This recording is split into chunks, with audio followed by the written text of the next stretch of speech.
exclusive right now, so remember where you heard it first. I'm gonna talk a little bit so y'all don't try to snatch it off YouTube and everything. But we gonna go into this. This is on Marble Cake Diaries. There's nothing more when loving you. Little salsa type feel to it, you know. Yeah, see if I can highlight something.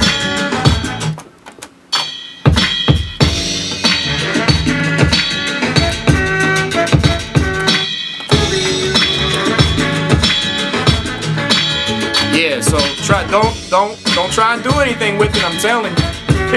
Don't snatch it. But shout out to my man Gerard Blankman, he's gonna be on this joint, rhyming on it. Dope MC from Baltimore, also can sing.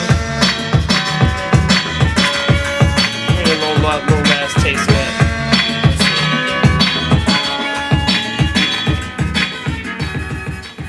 That's enough for y'all, that's enough. How'd you get into production? Let's see. It was a while back. I don't want to, put the year out there exactly. But I got into production. A friend of mine and I, we were a duo right here in Baltimore. Called ourselves the Pen Pals.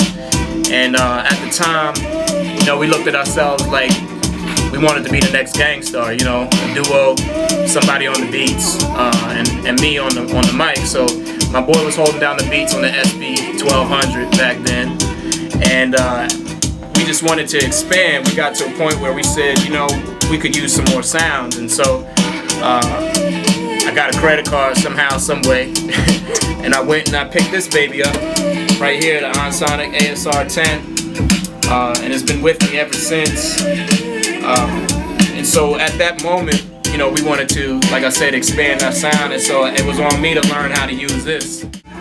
So you had to learn it then, Sonic. Yeah, so I had to learn this right here. Like I said, we wanted to expand our sound. So I started learning, but I'm a DJ at heart first and foremost. I learned how to DJ when I was 12 from my brother. He's a few years older than I am. And so I knew how to count, I knew rhythms, I knew drum patterns and things of that nature. And I'm a big fan of DJ Premier, mainly for his beats, obviously, and also for his cuts and his scratches. So as a DJ, I was paying attention to him a lot because he had the illest scratches, he had the illest beats. So that was our inspiration. And like I said, we wanted to be the next gang star anyway. So when I cranked out my beats, I was really getting my inspiration from Primo, like how he, set his drum patterns. Not trying to bite, but at the same time, find myself within that sound because that's the sound I like the most. Respect to Jay Dilla and Pete Rock and all the other producers that are out there that I love.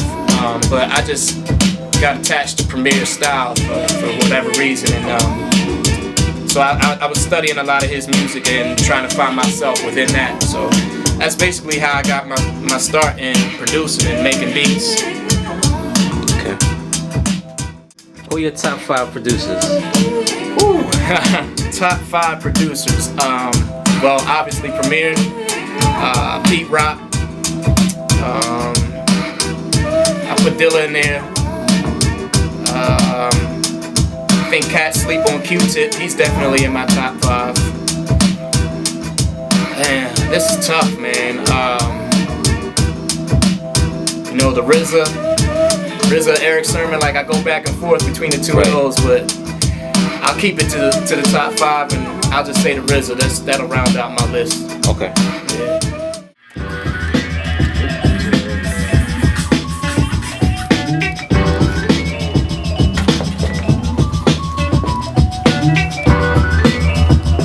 Run another jam.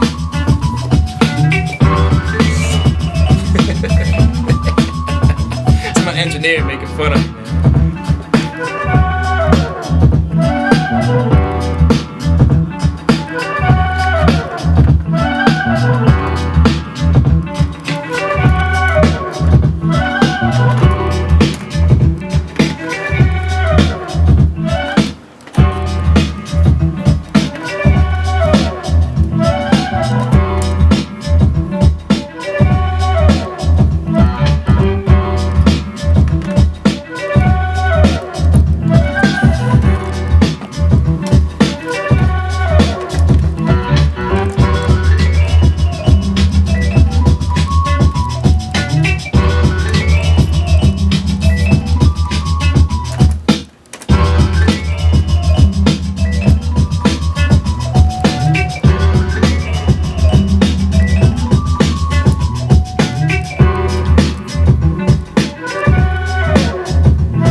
That's dope. That's on the album?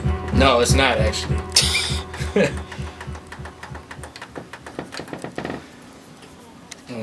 I'm actually might be an interlude, but I haven't. No, it's not being used right now. Okay. How can people hit you up for biz?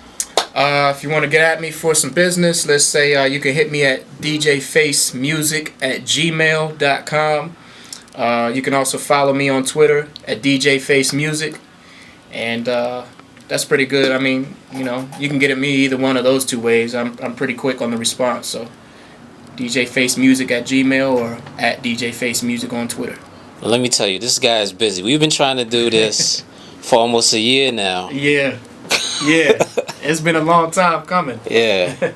But I appreciate, man. I appreciate you as well for taking the time out to do the joint. So No problem. Are you ready to hook up the tables? Behind the Beats is what it is. Let's do the tables next. All right. I keep MCs looking out. I drop flyers like Crosby dropping babies. Another nigga go crazy in the G building. Tapes right now.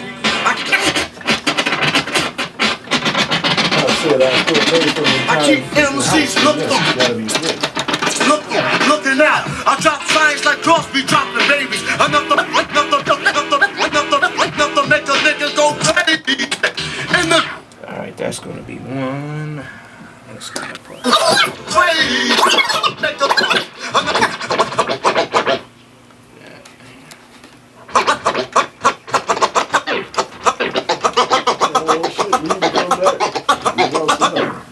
make a nigga go crazy. I drop flyers like.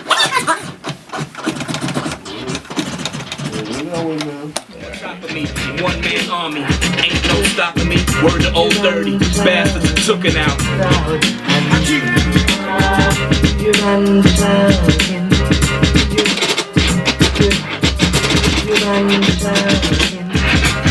I keep MCs looking out.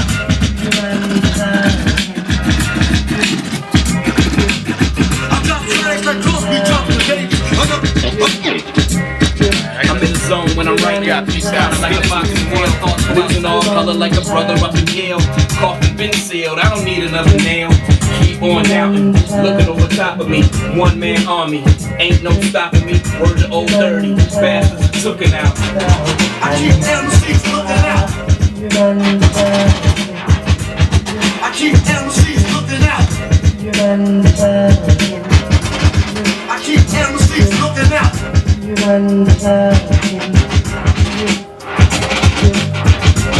I keep MCs looking out. Zone when I'm right. All right, that's not gonna like a be boxing. it. That first one you can keep for the verse, and I keep MCs looking out. I keep MCs looking out. Just keep those two? yeah, just those two.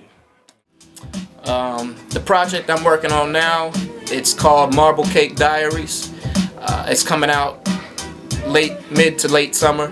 I haven't set an exact date yet, but I'm working with a lot of different producers on this one, and basically the sound is just, you know, it's got a soulful feel to it. It's got some beats that I haven't been known to rock on before, and I'm just kind of broadening my horizons and myself. I put an album out way back in 2001 where I did every single beat. I rapped on it. You know, I was on my Kanye thing before Kanye was doing it, and I did that. And you know, the thing I got, the most feedback I got was that it was dope, but people would like to hear another sound, you know, a different style. So I got with a bunch of different producers on this one, and that's what I'm working on now. And I got people from Ninth Wonder Soul Council. I got Crisis, E. Jones, Amp. I'm also working with Roddy Rod. Shout out to Roddy Rod. I got a couple beats from Illmind, a couple beats from the Beat Miners, and then of course my home producer right here from Baltimore. Shout out to my man Disco, and a track or two for myself. So, and shout shout out to my man Soundtracks, he's on the album too. So that's the list of the producers right there that I worked with for this one. How did the Ninth Wonder Soul Council affiliation come about? Well, the Ninth Wonder Soul Council affiliation actually came a couple years ago. I was DJing. I had some friends, twins from Amsterdam. Shout out to the Pancake Gallery. They threw a party out in Amsterdam, invited me out to come spin, and had Ninth Wonder as the headline DJ. So I opened for him that night. We hung out that weekend, and the party went great. And another dude by the name of Jay Clip was with Ninth. He was, on the mic doing hype, who was also a DJ. And they, we all just clicked. I got back to DC. Ninth gave me his math and said, when I get back, just let him know when doing the next jam, and he'll come out and play. So I set up a party, brought Ninth out, and we did another party, and that one went off really well. So from there, Jay Clip, who was the head of True School DJs, or head of the DJ, picking DJs, I should say, because Ninth Wonder is the head of the whole company. But Clip talked to me the next day and was like, "Yo, you wanna get down with True School DJs?" And I was like, "Definitely, absolutely." So from that point forward, is myself, Jay Clip, Cousin B, Ninth Wonder. We hit London the following year to do a True School party out there. Shout out to the Up Rock crew for having us. And then, so over time it was just building relationships with the guys and the crew and Ninth. And so after we got back and the relationship just kept building, I went down to North Carolina and spent some time at Bright Lady for a weekend and just watched how he worked, watched how his artists worked.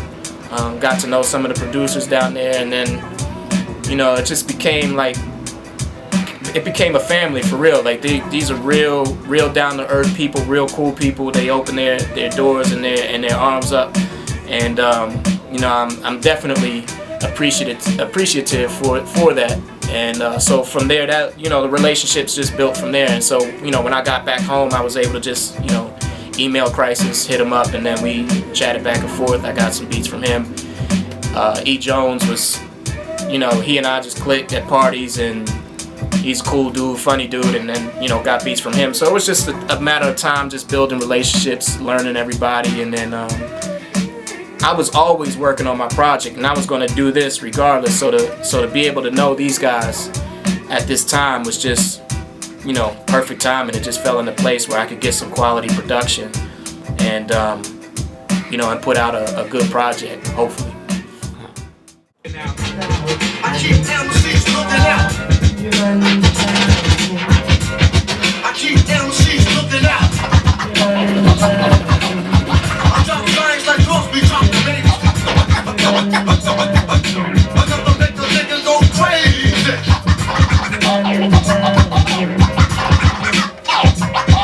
I'm in the zone when I'm writing. It's kinda like a boxing one. Thoughts go outside of it. The beginning is messed up, but let me hear the last part. That might have been alright.